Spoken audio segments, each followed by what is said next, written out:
The chessboard between them was an ordinary one, the kind you could find in any Harlem pawn shop for $1.50, its squares worn at the edges from years of use. But the games played across it on Tuesday and Thursday afternoons in a back room above a jazz club on 133rd Street were not ordinary in any other respect, because the man teaching was Ellsworth Bumpy Johnson, and the man learning was 23 years old, recently arrived in Harlem from Boston, and called himself Detroit Red, and was in the process of becoming someone that neither of them could yet fully imagine. His real name was Malcolm Little, the name he would eventually be known by, the name that would be spoken in the same sentences as freedom and resistance, and the specific fury of a people told too long to be patient had not yet arrived. That name was still years away, still on the other side of a prison cell and a religious conversion and a decade of speaking truths that made powerful men reach for telephones to call other powerful men. In 1946, he was simply a young man who had come to Harlem looking for the particular kind of education that no school in America was offering, and who had found, through the specific gravity of a neighborhood that collected extraordinary people the way rivers collect water, a teacher he had not expected to find. Bumpy had been playing chess since 1931, when a cellmate at Sing Sing had taught him the game during a stretch that Bumpy later described as the most productive 18 months of his education. The cellmate was a former professor of mathematics who had made a sequence of poor decisions that led him to Sing Sing and a sequence of excellent ones that led him to teach Bumpy Johnson how to think about systems, patterns, and the difference between the piece you were moving and the game you were playing. Bumpy had been a quick student then, and a dedicated one, and by the time he came back to Harlem, he had developed the kind of chess mind that expressed itself not in the memorization of openings, but in the quality of patience he brought to the middle game, where most players lost not because they made wrong moves, but because they stopped seeing the board as a whole. He had been watching Malcolm Little for 3 weeks before he invited him to sit down, not with the attention of a man assessing a threat. The young man from Boston was not yet the kind of figure who threatened anyone with anything except a certain restless intelligence that made people uncomfortable, but with the attention of a man who recognized something in another person before he could fully name what it was. The recognition was in the way Malcolm moved through a room, which was not the movement of a man looking for something, but of a man cataloguing everything and filing it against a future use that he couldn't yet articulate. It was, Bumpy understood, the movement of a student who didn't know yet that he was a student. He had one of his men pass the invitation through the usual channels, and Malcolm had come up to the back room on a Thursday afternoon with the particular wariness of a young man who understood that invitations from Bumpy Johnson were not quite the same category of thing as other invitations, and who had come anyway, which told Bumpy something important about his judgment, that he understood the difference between a threat and an opportunity, and was calibrated well enough to tell them apart. They had played for an hour that first afternoon, or rather Bumpy had played, and Malcolm had lost 3 times in succession while learning, without being explicitly taught the specific way that Bumpy approached the board. Malcolm was a fast learner in the visible sense. He stopped making the same tactical errors after the second game, and by the third was beginning to think 2 moves ahead instead of 1. But what Bumpy was watching for was something else.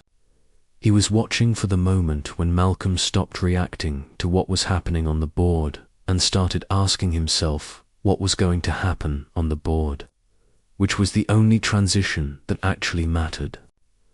That transition happened in the 4th game, in a position where Malcolm had a sequence of moves available that looked good and was good and would have won a majority of games against a majority of opponents. He started to reach for his bishop, then stopped. His hand hovered over the piece for 3 or 4 seconds. Then he withdrew it and looked at the board again. Bumpy waited. Malcolm made a different move, a quieter one. One that established nothing immediately, but that changed the geometry of the posit position in ways that would take another 6 moves to become visible. Bumpy looked at the board for a moment. Then he said, "Why that move?" "Because the bishop takes the knight, and I'm ahead for 3 moves," Malcolm said. "But then you play here, and I've traded the short game for the long game, and I don't know the long game well enough yet to trust it." Bumpy nodded slowly. Then he said something that Malcolm Little would quote, in various forms and various contexts, for the rest of his life, without ever crediting its origin, because the origin was the kind of thing that required a more complicated explanation than most audiences were prepared to receive. He said, "The short game is always available. It's the first thing you see. The long game is what you find when you stop trusting what you see first." Malcolm looked at him. Then he looked back at the board. Then he made another move. They played for another 2 hours. Bumpy won every game but the last one, which Malcolm drew through the specific doggedness of a man who has understood something and is refusing to let the understanding remain theoretical. When they finished, neither of them spoke about the games directly. They talked about Harlem, about what Malcolm was doing there, about the education he was getting and the education he wasn't getting, the way young men in that world talked around the thing they were actually discussing. Malcolm came back on Tuesday and Thursday, and the following Tuesday, and the pattern established itself, the way patterns establish themselves in Harlem when they belong there quietly without announcement, until it simply was. The chess was always real, but it was never only chess. What Bumpy was teaching across those Tuesday and Thursday afternoons was a way of seeing that he had spent 40 years developing, and that had no name because the people who most needed it were the people least likely to find it in a book.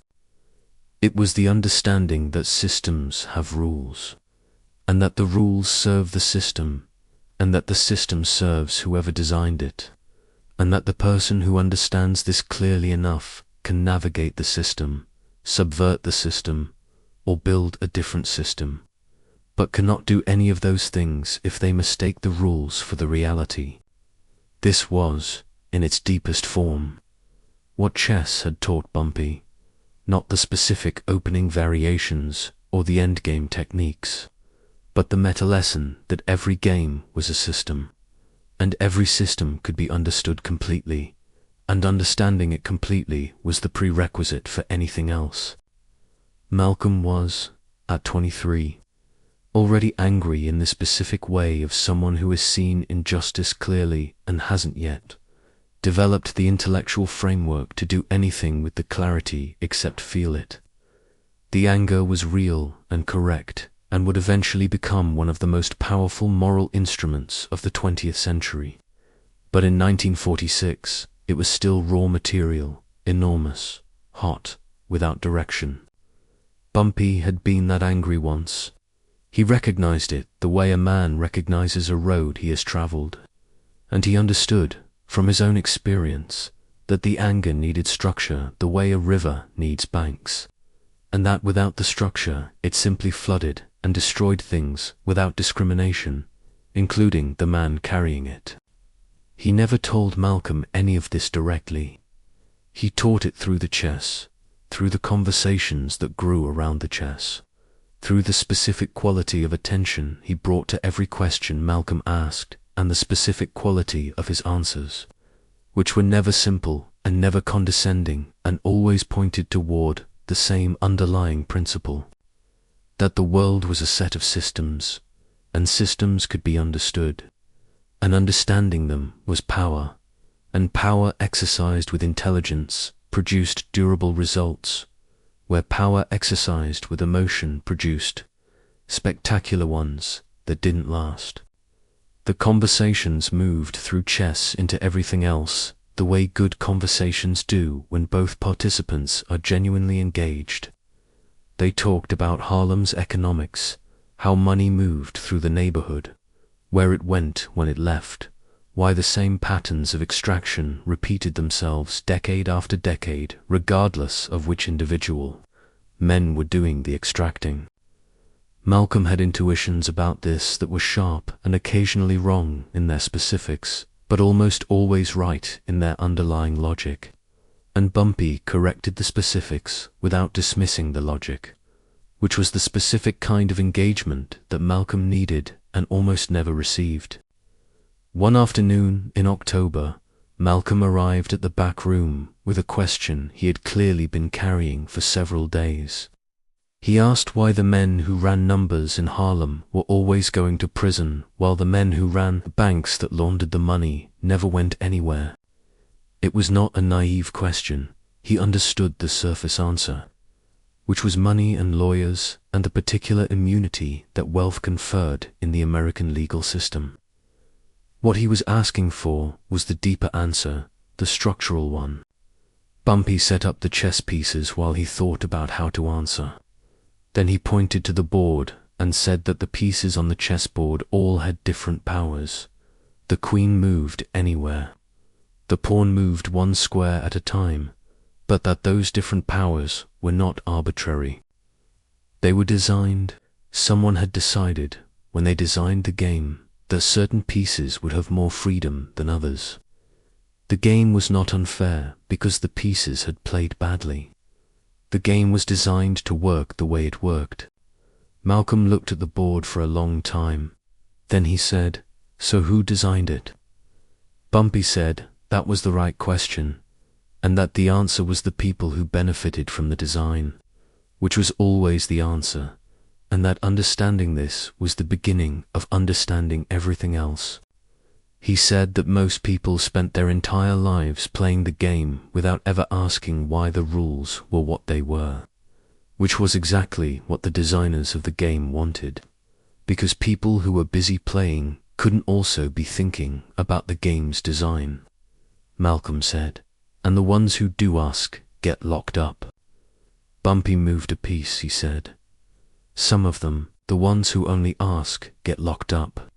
The ones who ask and then build something are harder to lock up, because what they build belongs to too many people to take away quietly." This distinction between asking and building, between the analysis and the construction, was one that Malcolm would carry forward in ways Bumpy could not have predicted. When he eventually broke with the Nation of Islam and began constructing his own organization, the Organization of Afro-American Unity, he was doing what Bumpy had described across a chessboard in 1946, building something that belonged to enough people to be harder to take away quietly. He did not live long enough to find out whether he was right, but the impulse was there, and its origin was in a back room above a jazz club on 133rd Street.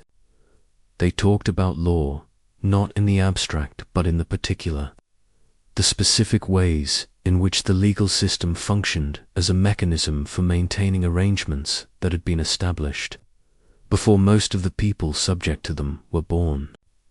Bumpy had specific, detailed, experiential knowledge of this that no law school could have provided, the knowledge of a man who had watched the system operate on him and around him for decades and had developed an understanding of its mechanics that was more complete in certain respects than the understanding possessed by many of the people who worked within it.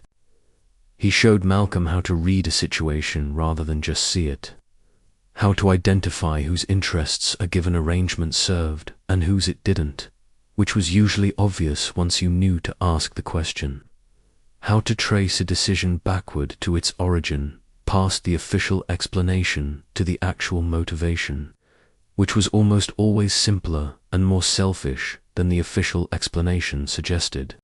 How to understand what a system's designers wanted it to do, which was not always what they said they wanted it to do, and how the gap between those two things was where the real action happened. Malcolm absorbed all of this with the specific speed of a man whose intelligence has been underutilized for his entire life and is suddenly being given material that matches its capacity. He asked questions that surprised Bumpy, not because they were questions Bumpy couldn't answer, but because they were questions Bumpy hadn't thought to formulate. Angles on familiar problems that Malcolm's particular perspective produced naturally and that enriched Bumpy's own understanding of things he had been thinking about for 20 years. There was one afternoon in November when they did not play chess at all. The board sat between them, untouched, while they talked for 3 hours about history, specifically about the history of how the economic condition of Black Americans had been produced through a series of legal decisions made across a century and a half, each one building on the previous ones in ways that were individually defensible and collectively devastating. Bumpy knew this history not from books, but from having lived inside its consequences, and Malcolm knew pieces of it from his own experience, but lacked the framework that would let him see them as a connected system rather than a collection of individual injustices. What Bumpy gave him that afternoon was not the history itself, but the method for reading it, the same method he applied to a chess position, which was to look not at what had happened, but at why it had happened, and not at why it appeared to have happened, but at whose interests the outcome served. Applied to history, this method produced conclusions that were disturbing in their clarity. That the arrangements of American life had not happened by accident or through the accumulated weight of cultural preferences, but had been designed, repeatedly redesigned, and actively maintained by people who benefited from the designing. Malcolm left that afternoon quieter than he had arrived, which was unusual. He came back on Thursday. The chessboard was waiting. It was, in retrospect, the closest thing Bumpy Johnson ever had to a genuine intellectual peer relationship, which said something about both men and about the specific scarcity of contexts in which men like them were invited to think at full capacity about the things that actually mattered. The chess games continued through the winter of 1946 and into 1947. Malcolm was arrested in January of 1946. The precise date varied depending on who was recounting the story, and sentenced to 8 to 10 years for burglary, which ended the Tuesday and Thursday afternoons as abruptly as they had begun. But what had been built across those afternoons did not end when Malcolm went to Charlestown State Prison. It went with him, in the specific way that things a person has genuinely learned go with them rather than staying in the place where the learning happened. Prison gave Malcolm something that the chess games had prepared him for without either of them knowing it. It gave him time, enormous quantities of undifferentiated time, which is either the worst thing that can happen to a restless mind or the best thing, depending on whether the mind has been given tools for using it. Bumpy's chess had given Malcolm tools, not specific techniques, but a way of being with a problem, the patience to sit with something until it opened up, the discipline to look past the first answer to the second and third ones, the understanding that the most important questions were almost never the obvious ones. He read everything the prison library contained, which was considerable. He read with the focused attention of someone who has developed the habit of looking through what a text says to what it reveals about the person who wrote it and the system that produced it. He encountered the Nation of Islam through his brother Reginald, and in the nation's theology he found an intellectual framework that organized everything he had been learning through his own experience, through the chess games with Bumpy, through the books in Charlestown's library, into a coherent account of the world that gave the anger structure. What Bumpy had taught him about systems gave him the tools to understand what Elijah Muhammad was offering him, not just a religion but a historical analysis, a framework for understanding how the condition of Black Americans had been produced by specific decisions made by specific people for specific reasons over a specific period of time. The analysis was incomplete in certain ways that Malcolm would eventually identify and that would eventually cost him his life. But it was an analysis, a system, a structure, exactly what the anger needed. He came out of prison in 1952 a different person than he had gone in. Not in the sense that his core intelligence or his core anger had changed. Both were intact and in some ways more acute than before, but in the sense that he had found the container for them. He had a framework, a movement, a name for what he was doing, and a platform from which to do it. Bumpy heard about Malcolm's transformation through the network of information that had always kept him current on the significant changes in Harlem's human landscape. He heard that the young man from Boston who had come to the back room above the jazz club on 133rd Street was now Minister Malcolm X, that he was preaching at Temple No. 7 on 116th Street, that he was building the Nation of Islam's New York operation into something that was making powerful men in the city reach for telephones. He went to hear him speak once, in the fall of 1954, sitting in the back of the temple in the particular invisibility that Bumpy had cultivated as one of his primary professional tools. He listened for 2 hours. What he heard was everything he recognized and many things he didn't, because Malcolm had taken the material of their chess-table conversations and combined it with 8 years of reading and thinking and religious transformation into something that was neither Bumpy's framework nor purely Elijah Muhammad's theology, but a synthesis that was distinctly Malcolm's own. He heard, in the specific architecture of Malcolm's argument, the bones of the things they had discussed, the insistence on systems rather than individuals, the methodology of tracing decisions backward to their motivations, the refusal to accept official explanations at face value, the patient, methodical construction of an analysis from first principles rather than from received wisdom. These were not things that anyone else could have taught Malcolm at 23 the way Bumpy had taught them, through application rather than abstraction, through chess and conversation rather than lecture. But they were also not the whole of what Malcolm was. The religious conviction was his own. The moral framework was his own. The specific quality of fury that came through his voice when he described the history of what had been done to Black Americans was his own.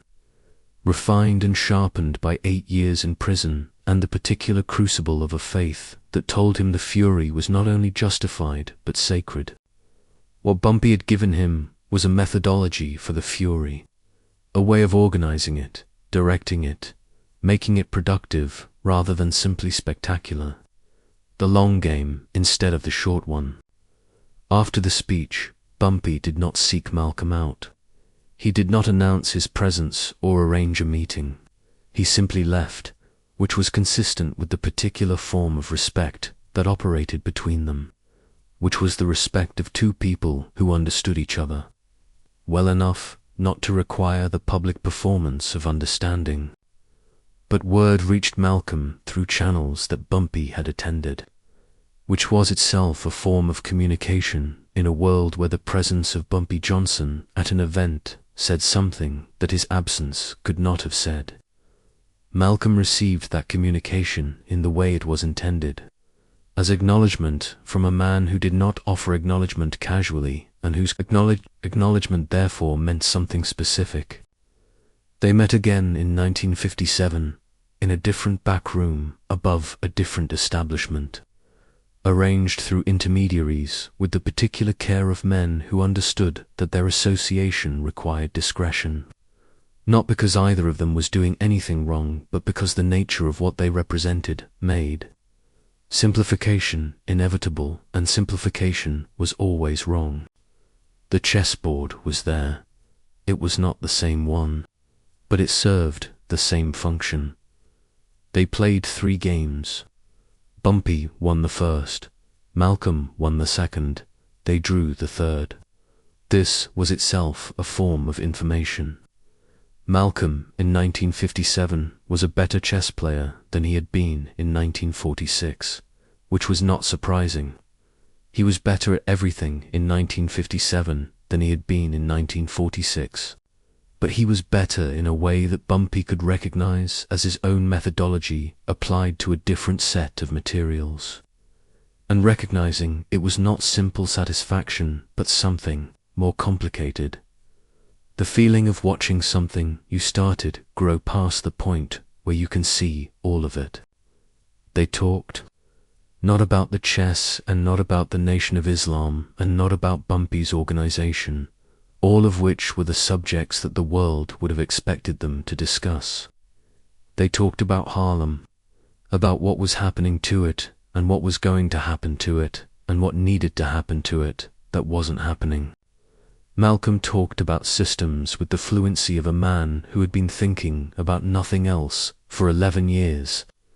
Bumpy listened with the attention of someone who was learning from a student without this being unusual, because it had always been clear that the student was not simply receiving but transforming. At some point in the evening, Malcolm asked Bumpy a question that nobody else in his life had asked him, because nobody else in his life occupied the same position relative to both of them. He asked what Bumpy thought he was doing wrong. The question required a certain kind of trust to ask, and a certain kind of respect to answer honestly, and Bumpy took his time before responding. He said that he thought Malcolm understood the analysis more completely than almost anyone he had ever encountered, and that the analysis was largely correct, and that the fury was justified, and that the framework was powerful. He said that what he saw from where he sat was a man who had built an extraordinary instrument and who was using it in the places where using it was easiest, which were the places where the audience was already convinced. He said, "You're preaching to people who already know the sermon. When are you going to preach to the people who don't?" Malcolm was quiet for a long time. Then he said that those people weren't ready to hear it. Bumpy moved a piece on the board. He said, "Nobody's ever ready to hear something that contradicts what they believe. Readiness is what happens when they hear it anyway and survive the contradiction." The conversation moved elsewhere after that, the way important conversations do when the most important thing has been said and both parties need time to let it settle. But the question Bumpy had asked and the answer he had given were the beginning of a shift in Malcolm's thinking that would take several more years to fully manifest, a shift toward the broader audience, the engagement with people whose starting assumptions were different from his own, the eventual break with the Nation of Islam, and the construction of a more universal framework that could speak to more than one kind of conviction. This shift cost him everything. The people he was speaking to when he was killed in February of 1965 were exactly the people Bumpy had asked him about 8 years earlier, the ones who weren't ready, the ones who needed the contradiction. Malcolm had decided that the long game required speaking to them anyway. Bumpy learned of Malcolm's assassination on the evening of February 21st, 1965. From the radio in the office above the laundromat on 125th Street. He turned the radio off, sat for a while in the particular silence of a man who has learned something he already knew was coming and has been postponing the knowledge of it. Then he got up, put on his hat and coat, and walked for an hour through Harlem in the February cold, alone, which was something he rarely did and which the people who saw him recognized as unusual and gave him space for. What he was thinking during that walk was not something he told anyone. It was not the kind of thing that lent itself to telling. It was closer to the feeling that arrives when you recognize, in some completed thing, the full extent of what it was. Not a summary or a consolation, but a reckoning. The experience of understanding something completely now, that the possibility of adding to it was closed. He had given Malcolm Little a methodology, a way of seeing, a chess player's habit of looking past the first answer to the second and third. Malcolm had taken that methodology and applied it to materials that Bumpy had never worked with: theology, mass movement. This was, Bumpy thought, walking through the Harlem cold, what education was supposed to do. Not produce copies or disciples, but catalyze something in the student that the student already contained, that needed the encounter to become what it was going to be. The chess had not made Malcolm X. Malcolm X had always been there, waiting for a set of tools that would let him become himself with full capacity rather than only partial capacity. The Tuesday and Thursday afternoons had been one such tool. Not the only one, not the most important one in the final accounting, but one without which the full development might have taken longer or gone differently or not arrived at all. 3 years after Malcolm's death, Bumpy Johnson died himself, in a Harlem restaurant, of heart failure. On a June evening in 1968, he had outlived his student by 3 years, which had been enough time to watch the world his student had helped accelerate continue accelerating without him, and to think about what the acceleration meant and where it was going. He left no record of those thoughts. He had never been a man who committed his most important thinking to paper, partly from professional caution and partly from the understanding that the most important things didn't improve in the recording of them. But the record exists in different form. It exists in the specific architecture of arguments that Malcolm X made in the last years of his life, in the methodology that underlies the speeches and the writings, in the chess player's insistence on thinking past the obvious move to the one that changes the geometry of the position. It exists in the questions Malcolm asked publicly in 1964 and 1965 that no one had been asking before him, which were not the questions of a man who had been taught what to think, but of a man who had been taught how to think and had applied that method to everything he encountered until the conclusions became inevitable. It exists, finally, in the specific quality of attention that both men brought to the world around them, the refusal to accept the first explanation, the habit of asking whose interests a given arrangement served, the patient construction of understanding from first principles rather than from what was convenient to believe. Harlem produced both of them. But the Tuesday and Thursday afternoons above the jazz club on 133rd Street were the place where they produced something in each other, where the man who had mastered the long game passed that mastery to the young man who would eventually play it at a scale neither of them could have imagined across an ordinary chessboard on an ordinary afternoon in 1946. The board itself survived them both. It stayed in the back room above the jazz club until the club closed in 1971. Then it moved through a series of hands. The way ordinary objects move through Harlem, acquired and passed on and acquired again without ceremony. By the 1980s, its location was unknown. The games played across it were not recorded anywhere. There were no transcripts, no witnesses who wrote down what they saw, no official accounting of what passed between the two men during those months. Only the results remain, and the results are everything. The 1957 meeting produced one exchange that neither man repeated to anyone, but that found its way, in transformed versions, into the thinking of both of them in the years that followed.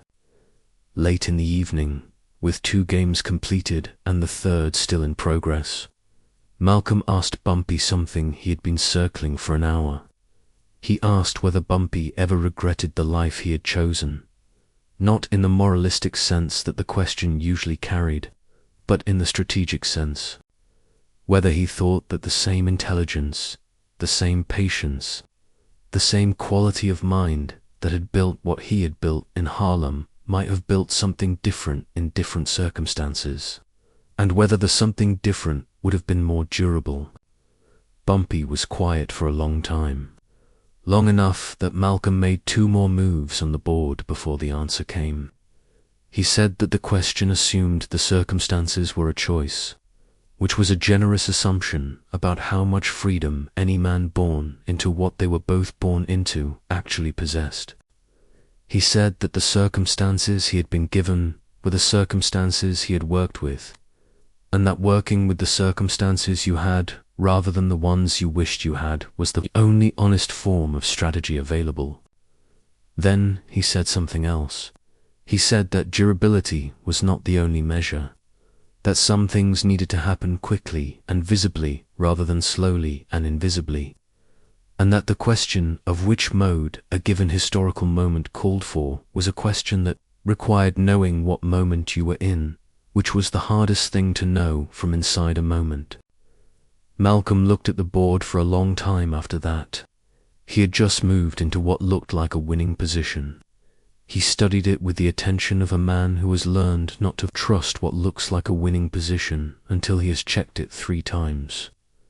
Then he said, "You think I'm moving too fast." Bumpy moved a piece.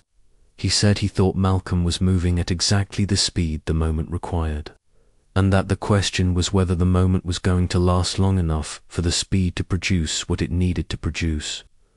The game ended in a draw 20 minutes later. Neither man commented on the parallel. In the final years of his life, Malcolm moved faster than anyone around him thought was wise, including people who loved him and people who had been shaped by him and people who understood, as fully as such things can be understood from the outside, what he was trying to do. He broke with the Nation of Islam in 1964. He went to Mecca and came back with a framework that was larger than the one he had left with.